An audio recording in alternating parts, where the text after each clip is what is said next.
इस क्वेश्चन में हमें ये पार्टिकल था जिसे u वेलोसिटी से प्रोजेक्ट किया गया था और ये पार्टिकल सर्कुलर मोशन में जाता है और कहीं इस पॉइंट पे ये सर्कुलर मोशन इसका सीज हो जाता है। बेसिकली ये सर्कुलर मोशन लीव कर देता है, यहाँ पे टेंशन जीरो हो गया होगा। इसके बाद ये प्रोजेक्टाइल ट्रैजेक्टरी को फॉलो करता है और वो कहीं इस पॉइंट पे दैट इज जब वो लाइन ए बी को क्रॉस करता है तो उसकी वेलोसिटी हॉरिजेंटल हमें दिखता है। कहने का मतलब यहाँ पे ये अपने प्रोजेक्टाइल का मैक्सिमम हाइट पर रहा होगा और दूसरे शब्दों में कहें तो ये पार्ट इसका रेंज का आधा रहा होगा।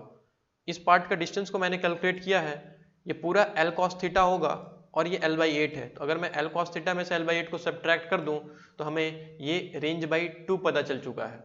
सो हमें ये एक कंस्ट्रेंट पता चल चुका है। सेकंड यहाँ पे टेंशन जीरो, ये second constraint and the third and the important equation is work energy theorem. तो सबसे पहले हम फोर्स का इक्वेशन लिखते हैं। जिस पॉइंट पे ये सर्कुलर मोशन लीव किया होगा उस पॉइंट पे सेंटर के अलोंग एक mg का कंपोनेंट आएगा that is mg sin theta equal to mv square by L. ये हमारा फर्स्ट इक्वेशन हो गया। सेकंड मैं वर्क एनर्जी थ्योरम लिख रहा हूँ that is applying work energy theorem. तो इनिशियल पॉइंट और फाइनल पॉइंट के बीच में वर्क एनर्जी थ्योरम मैं अप्लाई कर रहा हूँ तो मैं लिखूंगा minus M G L 1 plus sine theta equal to half M V square, जिस पॉइंट पे सर्कुलर मोशन को लीव कर रहा है, minus half M U square. ये हमारा हो गया second equation.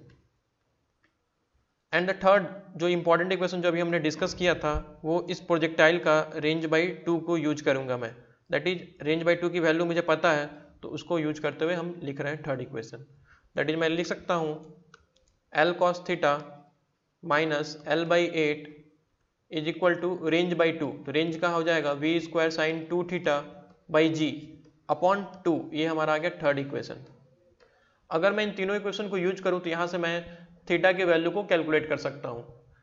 Equation number second में मैं v के वैल्यू को फर्स्ट इक्वेशन से रिप्लेस कर देता हूँ। तो इक्वेशन नंबर मैं लिख सकता हूँ replacing v of equation 2 from equation 1।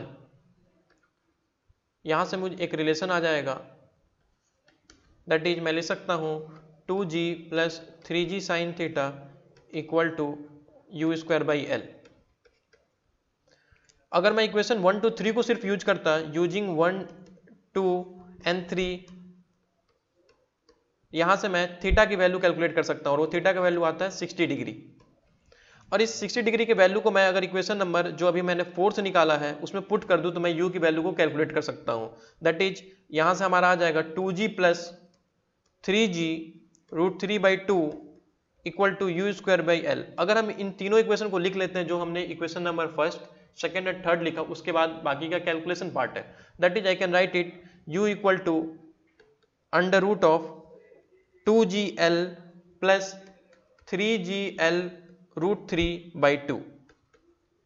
ये हमारा वो वेलोसिटी u आ गया।